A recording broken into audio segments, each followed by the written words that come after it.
Hi folks, it's Charles, the inventor of the popular BioBlaster series of high shock power ozone generators. Here I am today to go over another frequently asked question. This one is about dielectric media. If you watched any of our other ozone videos, you've probably by now learned a little bit about how ozone is created. But for those of you that haven't, a quick refresher. Ozone is generated in our machines by high voltage in a form called the corona discharge. That's what happens in nature when lightning strikes and air, in the presence of air, converts atmospheric oxygen into O3, or ozone gas. So in this primitive model, you'll see that we have two electrified bolts. We have a high voltage transformer that takes our wall current to high voltage. We pass the electricity across, and the dielectric media in this machine is air. It's the actual air gap between the 2 points on the ends of the bolts. And you can see they've already begun to rust or oxidize from the ozone that's present, because this machine doesn't have stainless steel bolts. So the dielectric media here is air. That's a pretty poor dielectric, but there is ozone gas being generated as that spark jumps across the gap.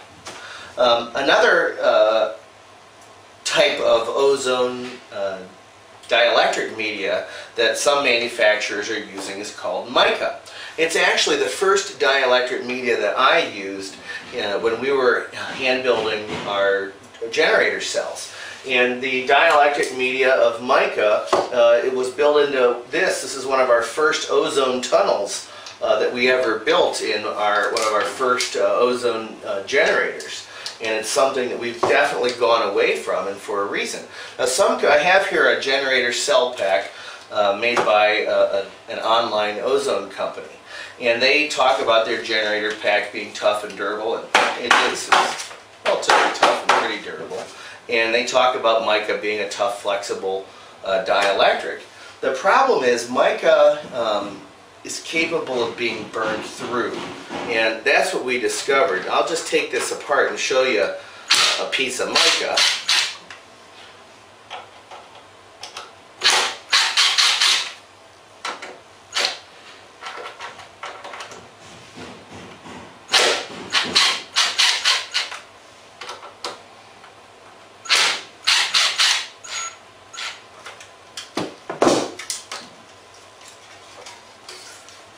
So here it is. This company advertises they use double thick mica. I'm not sure what that means. This is a pretty standard thickness mica used for a dielectric, and you can see it's extremely flexible. If I flex it a little bit, oh, there it did, it just started to break. It'll actually break in half. But because it's flexible, it is an okay medium to use in an ozone generator, but because it's so thin, the electricity will often cause a burn through, and that's where the wire starts to oxidize a little bit, and it develops a patina, and then it will burn through this thin dielectric media. This, folks, this dielectric media is really a dinosaur. It's gone by the wayside in high output ozone generators today. There are still some companies out there that are using it. I'm not saying it doesn't work or that you won't get a machine that makes ozone. This design has its own other issues. But we're not trying to pick on anyone here. This is about dielectric media. So another type of dielectric media that was used for years is something called borosilicate glass. And if you've watched our other videos, I showed you a piece of borosilicate glass. It looks like this. It has a piece of stainless steel mesh glued to it, and then electricity is passed across the electrified media with the dielectric in the middle. This is one of the other types of ceramic technology. This is pretty much a standard in all different types of ozone generators. This is, I believe, a 500 milligram per hour panel, and it's a thin type of ceramic which you can see the edges have already broken off of, and in fact this large chunk is getting ready to break right now on the piece of this machine. Ceramic is an awesome dielectric because it will never burn through. this porcelain was fired at much hotter temperatures than this electrified metal will ever reach. And so it does have the design element of being a stable, non-burn throughable dielectric media. The problem is in this thickness it's really it's rather flimsy, it's capable of being broken. And there's another big problem, and that problem you can see in this generator cell and in this generator cell. And that's when you use stainless steel mesh. The reason they use it is because it gives you a decent amount of surface area to be electrified for air to pass across.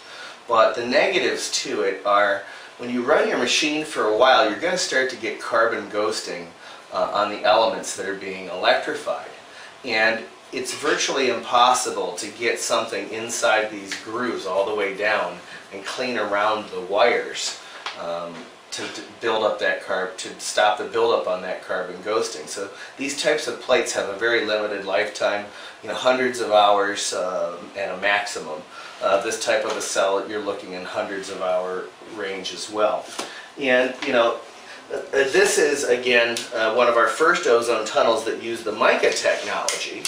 And while this generator cell never suffered a burn through because of the way we soldered the wires, and it is a super durable, heavy duty tunnel that segregates the ozone from the rest of the machine, what you'll see if you look in the end is just a massive amount of that carbon ghosting. Matter of fact, these are white wires. I know they look black, but these are white silicone wires that have become coated with carbon. And folks, you can blow this out with an air compressor, you can vacuum it, we've tried everything. There's nothing that'll get that carbon ghosting off, so when this happens, this whole generator cell has to be discarded and just thrown literally in the trash. So then you're back to square one as a consumer needing to buy an ozone generator cell for your new ozone machine. And this company sells their generator cells for like $100. Some of the other panels are even more extremely expensive, and it's a real serious issue.